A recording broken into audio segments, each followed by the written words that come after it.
আওয়ামী লীগ তার নামে তার প্রতীক নিয়ে আর কখনো বাংলাদেশের রাজনীতি করতে পারবে না। ছাত্র জনতা এবং বিভিন্ন রাজনৈতিক দল ও সংগঠনের আন্দোলনের চাপে বিচার শেষ না হওয়া পর্যন্ত আওয়ামী লীগকে নিষিদ্ধ ঘোষণা করেছে অন্তর্বর্তী সরকার। 12 মে রাষ্ট্রপতির আদেশক্রমে স্বরাষ্ট্র মন্ত্রণালয়ের সিনিয়র সচিব স্বাক্ষর করা এ সংক্রান্ত প্রজ্ঞাপন জারি করা হয়েছে। এ বিষয়ে মার্কিন পররাষ্ট্র দফতর জানিয়েছে, গণতান্ত্রিক প্রক্রিয়া ও মত প্রকাশের স্বাধীনতাকে সমর্থন করে যুক্তরাষ্ট্র। মঙ্গলবার 13 মে নিয়মিত ব্রিফিংয়ে এক প্রশ্নের উত্তরে এ কথা বলেন মার্কিন পররাষ্ট্র দফতরের উপমুখপাত্র টমি পিক্ট।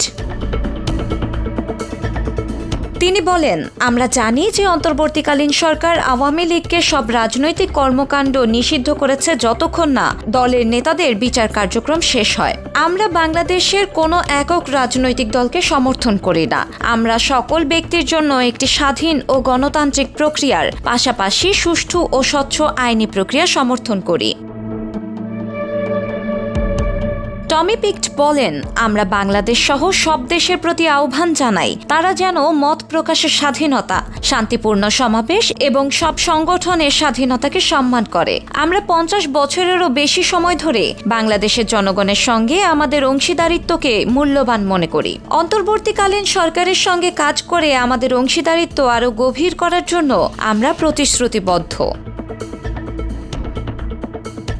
এদিকে অন্তর্বর্তীকালীন সরকার দল হিসেবে আওয়ামী লীগের কার্যক্রম নিষিদ্ধ করায় আনুষ্ঠানিকভাবে উদ্বেগ জানিয়েছে ভারত। দিল্লিতে পররাষ্ট্র মন্ত্রণালয়ের নিয়মিত ব্রিফিংয়ে মুখপাত্র রণধীর জসওয়াল বলেন, কোনো উপযুক্ত পদ্ধতি অনুসরণ না করেই আওয়ামী লীগের ওপর নিষেধাজ্ঞা আরোপ একটি উদ্বেগজনক ঘটনা।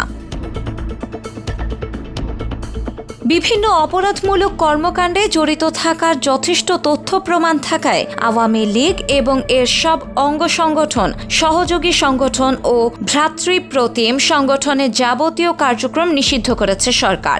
এরপর দলটির নিবন্ধনও স্থগিত করেছে নির্বাচন কমিশন।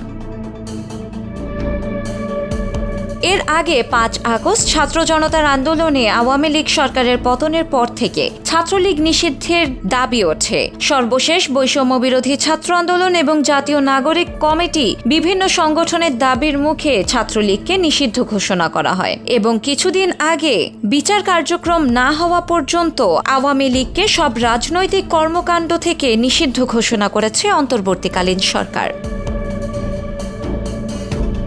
শিলা ইসলাম, সময়ের আলো।